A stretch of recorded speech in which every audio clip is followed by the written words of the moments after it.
Hey everyone, welcome back. This is the Lite Radio 2 from Beta FPV. I showed this in my last video when I did a range test outside, but today I'd like to tell you more about the radio itself. So I'll give you my review, tell you what I like, what I would change, and I have a few tips that I think will save you some time if you get this radio. The most surprising thing about this radio is honestly the price. It only costs like $40 US, but it's got a lot of nice features, and so I think it's going to be an interesting option for people looking to get into the hobby without spending a ton of money up front. And so that's why I wanted to make this video. It's not going to be for everyone, but hopefully I can give you the information that you're looking for. So let's get started. All right, so the first thing I noticed is the build quality is actually quite nice. It's got a little bit of weight to it, but it's not heavy. Has kind of a soft finish on the material, so it doesn't feel like cheap plastic. It's got actual gimbals in here, which is going to be a lot better than like a gamepad style controller, but a lot of people are going to fly it this way with thumbs, just like a gamepad, so that's going to be pretty familiar for a lot of people.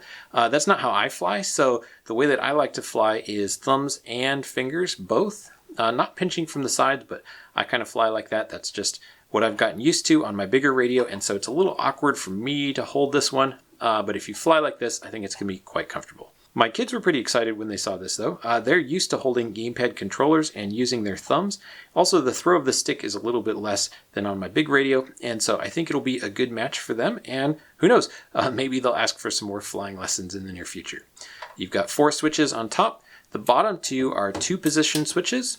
The top ones are 3-position, so this is going to change modes and rates and whatever you want to set up in Betaflight, and one of them, I use this one, is going to be your arm switch. In the front there's a hole for a micro USB connector that can charge the internal battery, and you can also hook it up to simulators on your computer, and I think this is a training port. I haven't messed with that. You can also use the USB to connect to the OpenTX Companion app, and that lets you change a lot more settings about the radio because this is running OpenTX on the inside. That is totally optional. It's not something that you have to do, but that option is available if you're interested. I think you need a special build of OpenTX Companion, however. I'll find the link for that and put it down in the video description. On the back, you've just got the setup and bind buttons, and then right here is where the battery goes. It's a 350 milliamp hour 2S battery. And if you pull it out, you can see it's just plugged in here with the balance plug. But you don't need to have a balance charger because, again, you can charge it right in the controller, which is really nice. All right, so that's a lot of great features for a $40 radio. What's the downside? To me, the biggest downside of this radio is the battery capacity.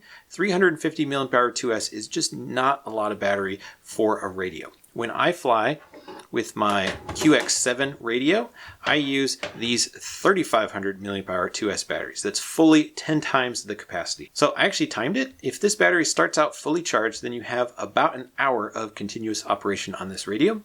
So let's say your flights are like 3 minutes, back-to-back flights are maybe 5 minutes apart, including time to get up and pick up your drone and everything else. So if that's the case, then you might get a dozen flights with this before it starts flashing and telling you to change the battery. And that's pretty good, but if you accidentally leave it on or you forget to charge it one day and you go to fly it the next day, I think there's going to be a lot of times when you're unpleasantly surprised by the battery already being low. So I would suggest you get at least another one of these batteries. But there's another trick. If you plug in USB, it's going to want to charge this battery and you can't fly while you're charging.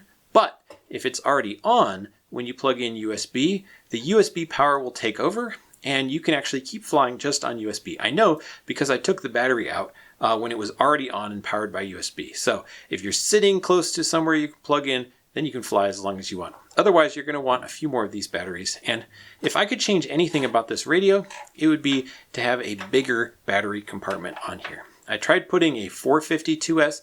It almost fits in here. It seems like they could have made this bay bigger to allow you to upgrade to a bigger radio or use the handles. There's empty space in there. Like I said, I already released a video where I showed my range test using these 3 drones. You can check out that video later if you haven't already. But the short answer is that when flying a Whoop with the SPI receiver, I was able to get just as much range as I'm used to getting with my full-size radio, and that's great. In D8 or D16 mode, I was able to get about 200 meters on this Whoop. With this one, which has a XM Plus receiver, I was able to go about 500 meters before I started having any dropouts. And this one has an RXSR. That's a more expensive receiver. It's not usually used in bind and fly drones. And for whatever reason, this one had lots of problems, even at relatively short range. I don't know exactly what was going on with that RXSR, but I gotta let you guys know about it. And so I would not recommend using that receiver unless someone else has time to get to the bottom of it. The good news is most bind and fly drones have built-in receivers like this Whoop or a receiver like the XM Plus. The XM Plus is pretty cheap and it has full range anyway, and so that's what most of the companies use. Now let's talk about radio protocols for just a minute. The protocol is basically the encoded language that the transmitter uses to talk to the receiver inside the drone. There's a couple different protocols that have been developed over time by different companies. The important thing is it has to match. You've got to have the same receiver talking the same protocol as your radio, otherwise they won't be able to communicate. That means that when you pick a radio, you're also picking a protocol and the drones that can go with it, or at least the receivers that can go with it. You can always get your own receivers and build whatever you want. If you buy this radio, there's two options for the protocol. You can use the Beiyang protocol, or you can get the FrSky version, which is what I have here. Now, Beiyang is a less commonly used protocol. There's only a handful of drones that support it, but among those are Whoops running silverware, like the Beta 65S Lite. That's a very inexpensive drone. If you have one of those, or you know that that's what you want, then the Beiyang version might be right for you. But I think most people getting into the hobby would be better off getting the FrSky version, because FrSky is super common in the hobby. Pretty much any company that makes drones will offer an FrSky version. So if you have the FrSky version, that's going to open up the most opportunities for you to expand what it is that you're flying and building. Of course, there are other protocols out there, but they're not supported by this radio. Here's some of the most common ones. I don't have time to go into all of these, but the one out of this list that's the most noteworthy is probably Crossfire. You've probably heard of that. I use Crossfire for a number of my drones. I have a mix of FrSky and Crossfire because I have a Crossfire module in my radio. Crossfire is great because it's long range and low latency. It's just a very reliable link.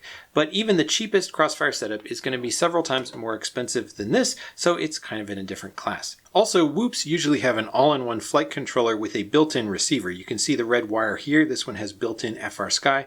And unfortunately, nobody has made a 1S board with built-in Crossfire. I wish they would, but that doesn't exist yet. So if you were to get a Whoop running Crossfire, that would be added with an external receiver and antenna. Even within FrSky, there's a few different variations of the protocol.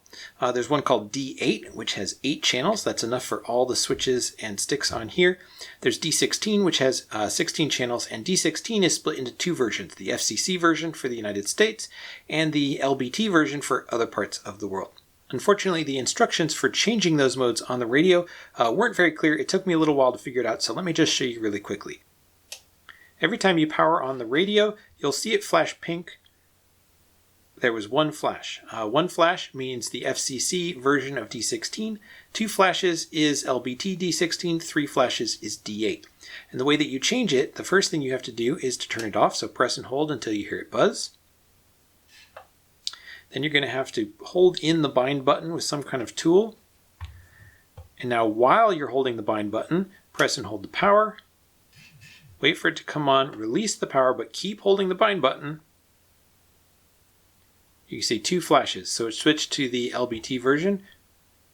That normal flashing is just the bind. Then I'll power it off again. Press and hold bind. While holding bind, power it on. Release the power button, keep holding bind. 1, 2, 3 flashes. And now it's on D8, which is how I like to have it. And here's another quick tip. In order to bind, you have to press and release the bind button. You'll see it start flashing, but it only flashes for about 5 seconds. And so that's not a lot of time to go over and push the bind button on your drone. So what I suggest is push the bind button on your drone first, get the drone in binding mode, then come over here and press the bind button. It's way easier that way.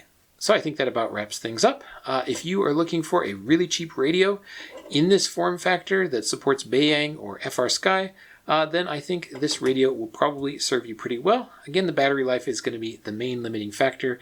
Maybe you can get more batteries, or I don't know, you could probably mod it with a bigger battery if you wanted to try that. If you pinch like I do, then I would recommend you get a larger radio, or if you want a different protocol, or if you want to have a battery that's going to last all day. Those are reasons why you might look to something else, but again, those options are going to be more expensive than this one. So I hope this information has been helpful to you. If it has, please hit that like button down below, just because that helps the YouTube algorithm to recommend this content to more people who might also benefit from it. And if you do decide to buy this radio, there's a few different vendors who are starting to carry it. I'll put some links down in the video description below. Let me know if you have any more questions. We can talk about that down in the comments. And until next time, be safe, keep flying, and have fun out there.